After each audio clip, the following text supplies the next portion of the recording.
Natasha Rojas, quien encabeza la lista de candidatos de la coalición de izquierda en el distrito 2 de la provincia de Pichincha, que corresponde al sur de Quito, está hoy en la República.es. Ella ha sido una dirigente estudiantil muy combativa, muy luchadora.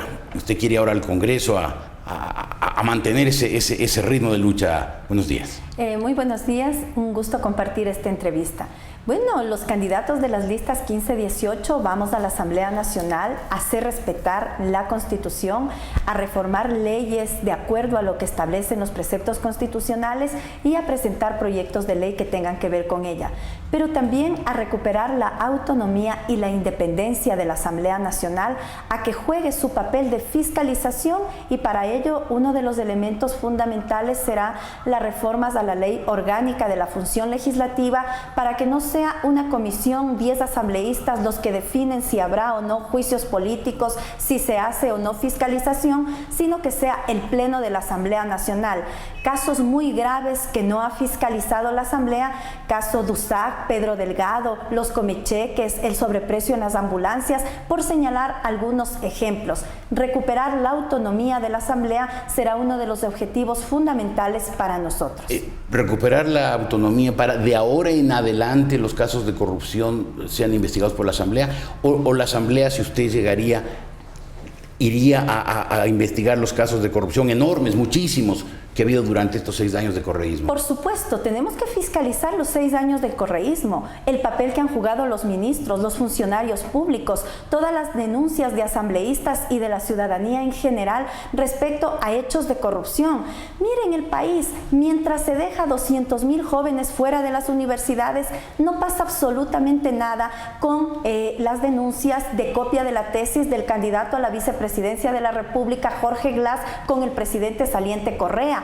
No pasa nada respecto a la falsificación del título de economista por 22 años del primo del presidente, o del caso de los hermanos Alvarado, los 2 hermanos, la mamá, el papá, que se gradúan en combo con la misma tesis y que adicionalmente se gradúan de doctores, mientras que la universidad en esa época, en ese tiempo, solo disponía o entregaba títulos de licenciatura. Es decir, hay tantos hechos de corrupción que la ciudadanía en general está cansada. El Ecuador, la ciudadanía, plantea la necesidad de recuperar la democracia, las libertades que en este momento están siendo sumamente vulneradas por el actual régimen. Ahora, me parece significativo que en esta campaña, y lo he destacado varias veces, la gente de izquierda, que siempre descartó las libertades burguesas como temas ajenos a las necesidades del pueblo, hoy la gente de izquierda filomarxista, neomarxista, hable de libertades. Me parece sorprendente. ¿Qué pasó? Siempre hemos hablado de la libertad, la libertad de los pueblos, la libertad de expresión. La libertad tiene que ver con la libertad de poder decir lo que pensamos, libertad para poder ingresar a las universidades, libertad para tener salud, tener educación, vivienda, trabajo. Es decir, todo aquello tiene que ver con las libertades, y siempre lo hemos planteado y hemos luchado adicionalmente con ello. La palabra libertad no existía en los términos de la izquierda ecuatoriana, ni en general de la izquierda universal.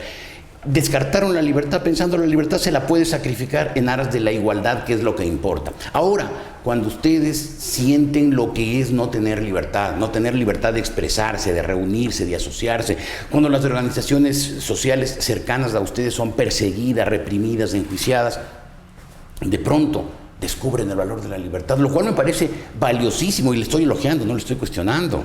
Siempre hemos defendido la libertad para el ser humano, para los sectores populares, para el ciudadano y la ciudadana de a pie. Le recuerdo que el MP de su partido fue uno de los pilares, e incluso una de las guardias de choque del correísmo en sus primeros años. Cuando entraron a golpes, por ejemplo, al Consejo Nacional Electoral, dieron un golpe de Estado, destituyeron 57 diputados, pusieron a los manteles y le abrieron el camino para que el correísmo elaborara toda esta estructura jurídica sobre la cual ha montado este régimen autoritario y represivo. Tanto es así que hemos defendido las libertades permanentemente, que incluso a nuestro partido, el Movimiento Popular Democrático, le ha costado vidas de compañeros, como es el caso de Jaime Hurtado González, un defensor de la libertad, de la vida, de los derechos de los trabajadores y diversos sectores sociales. Fue asesinado en el gobierno de Yamil Maguad, y que hasta el momento no hay sanciones para los responsables intelectuales de ese crimen de Estado que se desarrolló en el Ecuador. Nosotros hemos sido víctimas de la persecución de distintos gobiernos, no solamente del actual, del anterior, de Yamil Maguad, del gobierno de Febres Cordero, dirigentes sindicales en el gobierno de Rodrigo Borja. Es decir, por ello siempre hemos luchado por las libertades de los seres humanos, por las libertades de los pueblos. En este momento, evidentemente, nosotros apoyamos un proyecto político que lo llevó a la presidencia al gobierno saliente Correa. Sin embargo, este proyecto político que las organizaciones de izquierda y sociales, democráticas, patrióticas, progresistas que apoyamos en su debido tiempo ha sido traicionado. Nosotros ¿Cuándo se produjo la traición?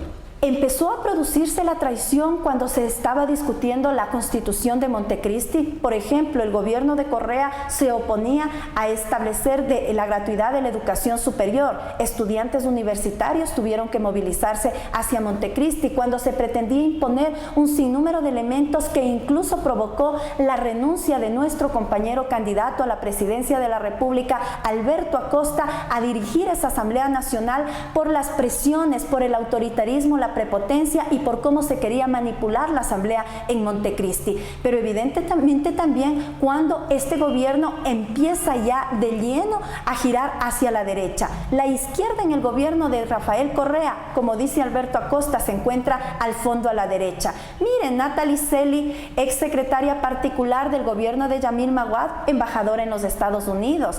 La familia Alvarado, vinculada al partido roldosista ecuatoriano. Alexis Mera, al Partido Social Cristiano, Ramiro González, director del IES, a la izquierda democrática. Es decir, la partidocracia que el gobierno saliente de Correa cuestionó en su momento, son ahora ellos quienes están al interior del gobierno. Pero el MPD es parte de la partidocracia. Le recuerdo que el MPD ha sido partícipe en varios gobiernos, por ejemplo el de Lucio Gutiérrez. Nosotros también, al igual que los pueblos del Ecuador, cuando apoyamos el proyecto político que lo llevó a Lucio Gutiérrez a la presidencia, nosotros salimos de ese proyecto político y usted, un hombre culto, inteligenciado y que conoce cuál es la realidad, sabe que nosotros, el MPD, salimos cuando el gobierno de Lucio Gutiérrez se declaró el mejor aliado de los Estados Unidos y llegó a acuerdos al interior de la Asamblea Nacional con los socialcristianos, la democracia popular, en fin, con los partidos de derecha para aprobar leyes en contra de los sectores sociales. Lo mismo que hizo Lucio Gutiérrez y lo está haciendo Rafael Correa, traicionando a quienes le llevamos a la presidencia de la República. Pero hay un elemento interesante. Cuando la izquierda, las organizaciones sociales y populares han apoyado a un proyecto político, ese proyecto político ha ganado en este país. Sí. Y por eso ahora nosotros lo decimos con mucha alegría, que Alberto Acosta va a la segunda vuelta y que el gobierno saliente de Correa tiene miedo a que sea su contradictor, porque en la segunda vuelta Alberto Acosta le va a ganar las elecciones. Ahora, la izquierda en el Ecuador, que tenía siempre un discurso así muy radical, incluso un poco agrio, y lo incluye el MPD, por supuesto, ha tenido siempre un techo bajo, un techo electoral bajo. No ha pasado del 6, del 8%, porque el resto de los ecuatorianos como que no quieren ese discurso violento, neomarxista, igualitario, que ha despreciado las libertades. ¿Usted cree que esta vez podrá Alberto Acosta superar ese techo del 6, del 8%? Por supuesto, el MPD ha tenido una votación dura permanente entre el 5 y 6%, Pachacuti entre el 4 y 5%, el movimiento Participación del prefecto de la, Poder Popular del prefecto de la SUAY, un porcentaje de entre el 2 o el 3%. Si le sumamos Montecristi Vive, Participación, entre otras organizaciones y partidos políticos que apoyan este proyecto de Alberto Acosta, la unidad de las izquierdas 15-18, estaremos entre el 18 y 20%, y eso significa, no es un elemento categórico que así va a ser, pero son elementos referenciales, lo que significa que Alberto Acosta va a la segunda vuelta. ¿Usted dice que Alberto Acosta puede llegar con ese 18 al 20? Por supuesto, incluso nosotros tenemos informaciones, y por ello el miedo del presidente saliente Correa, que ordena al Consejo Nacional Electoral, por ejemplo, suspender los spots publicitarios denominados El Reyesito y su corte de honor de Alberto Acosta, en el que plantea no volver al pasado, siempre más democracia, nunca menos. Pero las libertades... A propósito de eso, el Consejo Nacional Electoral En el país ya mucha gente lo dice y ya hasta perdió el miedo y dice, el Consejo Nacional Electoral no está ahí para supervisar las elecciones, sino para garantizar el triunfo de Correa. ¿Usted cree que si es que Correa no llegara al 40%, no va a haber fraude? Va a existir una unidad de todos los sectores, de todas las fuerzas. Hacemos un llamado a la ciudadanía para el día de las elecciones a hacer un control electoral. No vamos a permitir un fraude electoral. ¿Cómo? Que se juegue con la voluntad de los ciudadanos y las ciudadanas. ¿Cómo lo van a impedir? Con delegados a cada una de las mesas. Ustedes, de las mesas. La coalición 15 y 18 va a tener delegados en todas las mesas de todo el país. Vamos a tratar de tener en todas las mesas en todo el país, pero también existen otras fuerzas políticas que también están trabajando en aquello y evidentemente en defensa de la voluntad de la ciudadanía tendremos que defender todos los sectores políticos de oposición los resultados electorales, que se respete lo que la ciudadanía, el ciudadano, la ciudadana que me están escuchando, que nos están mirando, se respete esa voluntad. Ahora, si eso ocurriría, que a la segunda vuelta llegaran Correa y Acosta, ¿usted cree que en la segunda vuelta Acosta, un candidato de la izquierda más extrema, más radical, tuviera el apoyo incluso de los partidos de derecha o de centro derecha? Va a tener el apoyo del pueblo ecuatoriano, que está cansado de la corrupción, que está cansado de la eliminación de libertades, de las amas de casa, de los sectores populares que no reciben el bono, que es una mentira que todos los pobres están recibiendo el bono de desarrollo humano.